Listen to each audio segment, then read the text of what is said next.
Hi, we're getting ready to start another busy day here in our Burbank office, but I wanted to take a second and answer a few questions. One question that I've been getting a lot is about what I've actually left off the food list. For example, did I forget to put broccoli in on phase 3, and did I forget to put nectarines in on phase 1? And actually I didn't forget. I intentionally left those off, and I'll tell you why. There's two ways to look at food. There's macronutrients, or large things that we look at, or large categories that we look at with food. So those are things like carbohydrates, protein grams, fat grams, maybe even calories. Those macronutrients are a way that we measure our foods.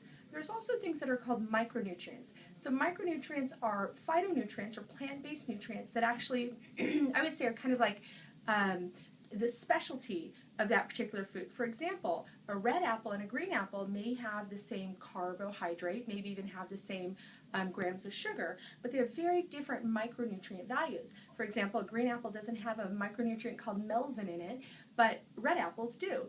And so looking at those micronutrients, and I use those as kind of specialty features in a food, I specifically selected handpicked each food on those lists because of their micronutrient values.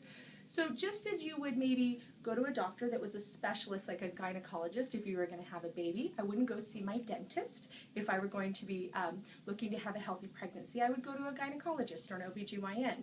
Or if I broke my ankle, I wouldn't go see my cardiologist. I would go see an orthopedist. That's a specialty in medicine. The micronutrients are a specialty in the way they actually heal or repair the mechanisms of the metabolism, or the parts of the metabolism that are broken. So I left broccoli out of phase 3 on purpose. Broccoli it has tons and tons of nutrients. The fiber content's incredible. The antioxidant properties are amazing. The micronutrients in it weren't specific enough for me to help heal or repair the mechanisms of the hormone mechanisms in the metabolism.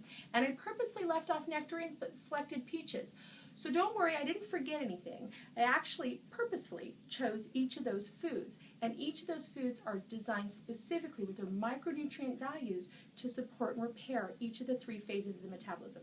If you get stuck and you have to do broccoli because there's no asparagus, let's say for example, it's not going to hurt in the program per se. It's not going to create, this big damage to the metabolism. But what I'm trying to do is I'm trying to strategically create repair, and in order to do so, I'm selecting the specialists that are designed, the special micronutrients in those foods that are designed to evoke repair for each of the 3 unique phases. So I didn't forget. I just, as you know, don't believe in counting calories.